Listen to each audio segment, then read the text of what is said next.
អូខេសួស្តីបងប្អូនអញ្ចឹងថ្ងៃនេះខ្ញុំចង់បង្ហាញអំពីការស្រែម៉ោងនៃរថយន្ត Ford Tatriz ឆ្នាំ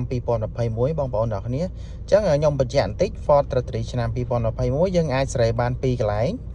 នេះស្រែលើកុងទ័រនិងស្រែលើ screen របស់វាបាន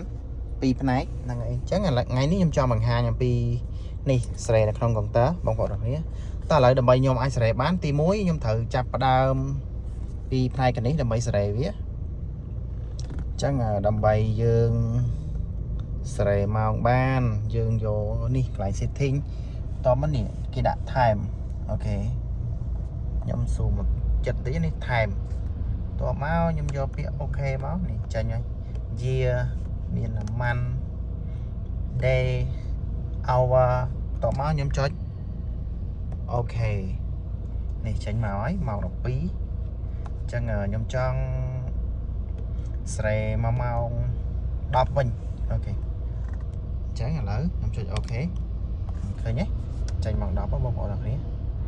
ហ្នឹងហើយអញ្ចឹងងាយទេវីដេអូហ្នឹងអញ្ចឹងខ្ញុំចង់ដាក់ឲ្យម៉ោងដើរត្រូវវិញតែឥឡូវខ្ញុំចុចអូខេមកអូខេរុញទៅលើអូខេ